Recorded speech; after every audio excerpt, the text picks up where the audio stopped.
Hello friends, welcome back all of you in S pharma. आप सब कैसे हो? आई होप आप सब बहुत ही अच्छे होंगे। तो इस वीडियो में हम कवर करेंगे अपना वोल्हार्ड मेथड, ठीक है, जो आपको बी फार्म फर्स्ट सेमेस्टर के फार्मास्यूटिकल एनालिसिस सब्जेक्ट में पढ़ना होता है। तो ये देख लो, आपका क्या है, यूनिट नंबर थर्ड में चैप्टर नंबर फर्स्ट आपको पढ़ना। ये रही आपकी यूनिट नंबर थर्ड और चैप्टर नंबर फर्स्ट आपका ये प्रेसिपिटेशन टाइट्रेशन और मोहर्स मेथड, ठीक है। मोहर्स मेथड और प्रेसिपिटेशन टाइट्रेशन का इंट्रो ये इसके पिछली वाली वीडियो में कवर हो चुका है। अगर आप नहीं देखे हैं तो इसके प्लेलिस्ट मैंने सीक्वेंस वाइज हर वीडियो की इससे पहले जितने भी थे first second unit totally upload हो चुके हैं चैनल पे, आप लोग प्लेलिस्ट चेक कर सकते हैं।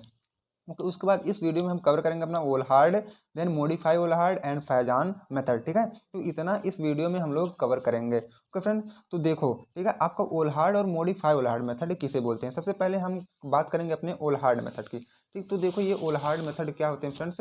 वोल्हार्ड मेथड बहुत ही इजी तरीके से मैं आपको बताऊंगा यहाँ। This method was design by German scientist, ठीक है, जाकोब वोल्हार्ड इन 1874। इसको वोल्हार्ड मेथड क्यों बोला गया? क्योंकि इसको जो डेवलप मतलब खोजने वाले जिसके साइंटिस्ट थे उनका नाम ही था जाकोब वोल्हार्ड इन 1874। 1874 में वो उसको मतलब खोजे, और जिसका नाम था मतलब साइंटिस्ट का नाम था जाकोब वोल्हार्ड, इसीलिए इनका नाम भी मतलब टाइट्रेशन का नाम भी पड़ गया वोल्हार्ड मेथड। ओके, अब देखो सेकंड पॉइंट क्या है। It is precipitation titration technique use to determine the concentration of chloride ion in sample. अगर किसी भी सैंपल में क्लोराइड आयन प्रेजेंट है या नहीं प्रेजेंट है, अगर हम उसकी मतलब एनालिसिस करते हैं तो हम लोग क्या है, ओल्हार्ड मेथड या प्रेसिपिटेशन टाइट्रेशन से ही करते हैं। उसके बाद देखो इसकी प्रिंसिपल क्या है, ओल्हार्ड मेथड की प्रिंसिपल क्या होती है। It is indirect or back titration method. सबसे पहले तो ये जानो कि ये जो है इनडायरेक्ट या बैक टाइट्रेशन मेथड होते हैं, ठीक है।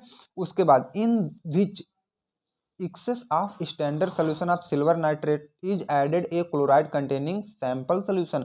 अब देखो, जो भी वहां आपका सिल्वर नाइट्रेट का जो भी सोल्यूशन बचा था उसमें हम क्या करेंगे, जो हमारा सैंपल सोल्यूशन है जो ये क्लोराइड कंटेन किया, ठीक है, जो आपका सैंपल है, ठीक है। हम इससे पहले क्या बोले कि determination of chloride ion in a sample.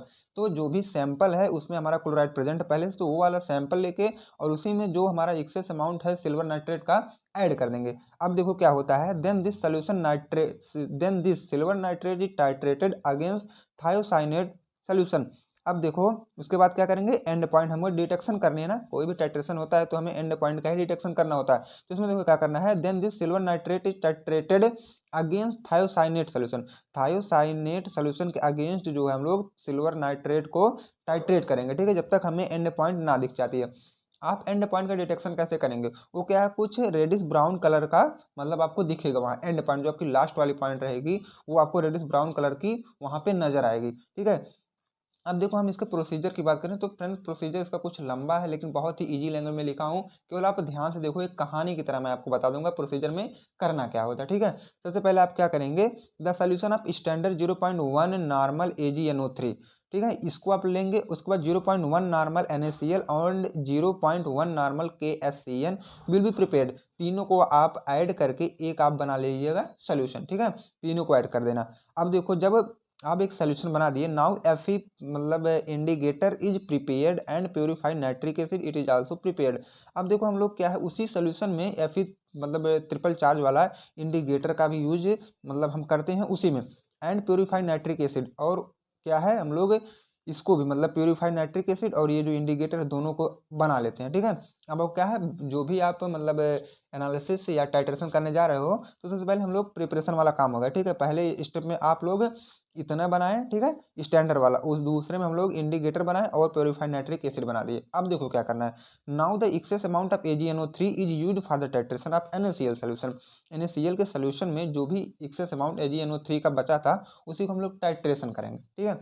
अब देखो इसके बाद after precipitation of silver chloride, अब देखो जब हम वहां पे आपका क्या बनेगा, complete precipitation, after complete precipitation of silver chloride AgCl excess amount of AgNO3 is added. जब वहां पे प्रेसिपिटेट बन जाएगा सिल्वर क्लोराइड का तो वहां आप जो भी एक्सेस अमाउंट है AgNO3 का वहां पे हम लोग इजीली ऐड कर देते हैं। देखो रिएक्शन क्या है, AgNO3 प्लस NaCl, तो AgCl का आपका PPT वहां प्रेसिपिटेट बनेगा, NaNO3 जो आपका आराम से बाहर हो जाएगा। अब देखो now the excess amount of AgNO3, जो AgNO3 बचा हुआ है ज़्यादा अमाउंट में, is titrated against potassium thiocyanate. Potassium thiocyanate के अगेंस्ट में हम उसको टाइट्रेट करेंगे, and also add Fe3 as indicator, जो आप ऊपर इंडिकेटर भी बनाए थे ना उसको आप यहाँ ऐड करो। अब उसके बाद देखो, उसके बाद वाली कहानी क्या होने वाली है, कि इसमें हम लोग a standard solution of KSCN is added, ठीक है, from a burette to a solution of AgNO3 in the presence of nitric acid and ferric indicator. तो फेरिक इंडिकेटर और नाइट्रिक एसिड का सोल्यूशन हम लोग ऑलरेडी बना चुके थे, उसी में हम लोग KSCN ऐड कर देंगे, ठीक है। स्टैंडर्ड सोल्यूशन जो था KSCN, इसको भी हम लोग ऑलरेडी बनाए थे ना, वही ऐड कर देंगे। उसके बाद देखो इसका ये रिएक्शन क्या है, AgNO3 प्लस KSCN, जब दोनों रिएक्ट करेंगे तो AgSCN का प्रेसिपिटेट बनेगा, KNO3 इजिली वहाँ से रिमूव हो जाएगा। उसके बाद in this a PPT of silver thiocyanate continuous to be formed. अब देखो जो सिल्वर थायोसाइनेट का प्रेसिपिटेट है वह मतलब रेगुलरली या कंटिन्यूअस बनता रहेगा। The silver gate completed precipitate, और जो सिल्वर है वह आराम से पूरी तरह से उसका प्रेसिपिटेशन हो जाएगा। After this the addition of further drop of thiocyanate react with ferric ion to form red coloured ferric thiocyanate complex. जब हम लोग उसमें क्या है कुछ ड्रॉप ऐड करते हैं थायोसाइनेट के, तो वह रिएक्ट करता है फेरिक आयन से, उसके बाद बनाता है रेड कलर का फेरिक थायोसाइनेट कॉम्प्लेक्स। उसके बाद देखो क्या होता है, the appearance of reddish brown indicate the end point. जब रेडिश ब्राउन कलर का हमें मतलब कुछ हमारे कॉनिकल फ्लास्क में दिखने लगता है, तो हम लोग एंड पॉइंट का वहीं डिटेक्शन कर लेते हैं। उसके बाद फार्मास्यूटिकल एप्लीकेशन, इसका यूज कहाँ होता है, क्लोराइड डिटर्मिनेशन इन फार्मुलेशन। कोई भी चीज़ अगर आप बना रहे हो ना, फार्मास्यूटिकल इंडस्ट्री में कोई भी चीज़ बना रहे हो, तो उसमें क्लोराइड कितना प्रेजेंट है उसके लिए हम इसका यूज करते हैं।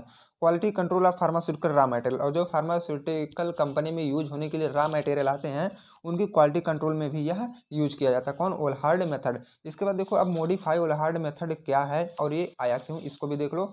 ये देखो मॉडिफाई ओलहार्ड मेथड है, वेटिंग एजेंट आर एड। इसके पहले देखो हम लोग जाहिर सी बात क्या है, प्रेसिपिटेशन टाइट्रेशन पढ़ रहे थे, तो हमें प्रेसिपिटेट बनना वहाँ बहुत ही कंपलसरी होता है, ठीक है।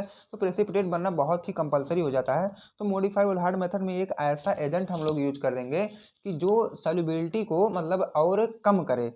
जब सॉल्युबिलिटी कम होगी तो हमारा प्रेसिपिटेट अच्छा बनेगा, जब सॉल्युबिलिटी ज़्यादा होगा तो वह प्रेसिपिटेट हमारा मतलब सोल्यूशन में सॉल्युबल हो जाएगा, तो हमारा प्रेसिपिटेट बनेगा ही नहीं, तो प्रेसिपिटेशन टाइट्रेशन होगा ही नहीं ना, तो हमें प्रेसिपिटेट बनाना है। तो इसमें वेटिंग एजेंट का यूज करेंगे आफ्टर, देखो weighting agents are added after addition of excess amount of silver nitrate because precipitate of AgCl may be solubilized in this solution during estimation. क्योंकि AgCl का जो प्रेसिपिटेट है वह सॉल्यूशन में मतलब कह सकते हो सॉल्युबलाइज ना हो, ठीक है। So addition of wetting agent will be prevent the solubility of AgCl। इसीलिए हम लोग वेटिंग एजेंट का यूज करते हैं सॉल्युबिलिटी ऑफ AgCl मतलब उसको रोकने के लिए, क्योंकि वह हमारा सॉल्युबलाइज्ड ना हो हमारे कोनिकल फ्लास्क में, या पीपीटी जो बनी है आपकी वो घुले ना, कह सकते हो इसको, ठीक है। यही पढ़ना होता है हमें मॉडिफाई ओलहार्ड मेथड में। अब देखो एक लास्ट वाला मेथड आपका है एक फाजान्स मेथड, ठीक है। तो फाजान्स मेथड क्या होते हैं, this method was introduced by Fajans in 1923 to 24। इस मेथड को खोजे थे फाजान्स 1923 से 1924 के बीच में।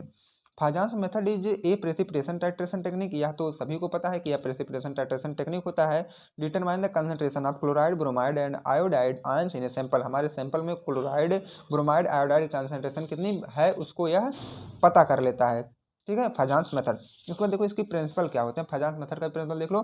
The Fajans method involve the reaction between the halide. Fajans method जो है वो हैलाइड के बीच में रिएक्शन करवाता है, जैसे कि क्लोरीन ब्रोमीन आयोडाइड, ये सब क्या है आपके, ये है आपके हैलाइड एंड Ag मतलब ये भी आपके हैलाइड कंटेंट में आएंगे इन the presence of coloured indicator, और जो वहाँ हम लोग इंडिकेटर का यूज करेंगे वह कलर्ड होगा, टिपिकली डाइक्लोरोफ्लोरोसिन, ठीक है। यही वाला इंडिकेटर डाइक्लोरोफ्लोरोसिन वाला इंडिकेटर हम वहाँ यूज करेंगे। The end point detector by colour change, और जो हमें एंड पॉइंट मिलेगा जब वहाँ का कलर चेंज हो जाएगा तो हमें क्या है आराम से एंड पॉइंट डिटरमाइन कर सकते हैं। इसका रिएक्शन देख लो फ्रेंड्स, बहुत ही आसान है, Ag प्लस Cl, उसके बाद AgCl, यही तो हमें बनाना है, चलो पीपीटी तुरंत बन जाएगा। यही रिएक्शन आपका एक जनरल सा है।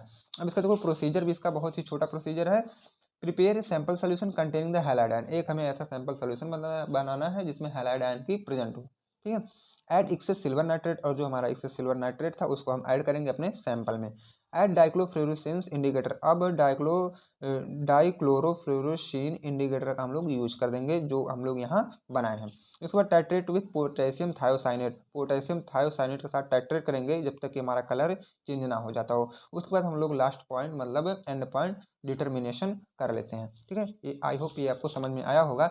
अब देखो फार्मास्यूटिकल एप्लीकेशन, इसके फार्मास्यूटिकल में एप्लीकेशन मतलब यूज क्या होते हैं, क्लोराइड डिटर्मिनेशन इन फार्मुलेशन, वही पिछला वाला फ्रेंड्स। अगर आप लोग फार्मुलेशन कर रहे हो कोई भी मेडिसिन या टैबलेट कैप्सूल कुछ भी बना रहे हो, तो उसमें हमारा क्लोराइड आयन कितना प्रेजेंट है उसको हम लोग डिटरमाइन इस मेथड के से कर सकते हैं। Quality control of pharmaceutical raw material, और जो फार्मास्यूटिकल रॉ मटेरियल होते हैं उसके क्वालिटी कंट्रोल में भी यह हेल्प करता है, मतलब एनालिसिस या टेस्टिंग में, तो कह सकते हो यूज में। ठीक है, तो आपका जो है यूनिट नंबर 3 का चैप्टर नंबर 1 जो है फ्रेंड्स ये खत्म हो गया है। तो देखो यहाँ लिखा गया ना, यूनिट नंबर 3 का चैप्टर नंबर 1 ये वाला फ्रेंड्स, इसको हम लोग खत्म कर चुके हैं। नेक्स्ट वाली वीडियो में हम बात करेंगे कॉम्प्लेक्सोमेट्री टाइट्रेशन क्या होता है। अगर आप चैनल पर नए हैं तो प्लीज़ चैनल को सब्सक्राइब जरूर करें, ताकि नेक्स्ट वाली वीडियो की नोटिफिकेशन सबसे पहले आप तक पहुंचे। तब तक के लिए friend thank you, bye bye, take care.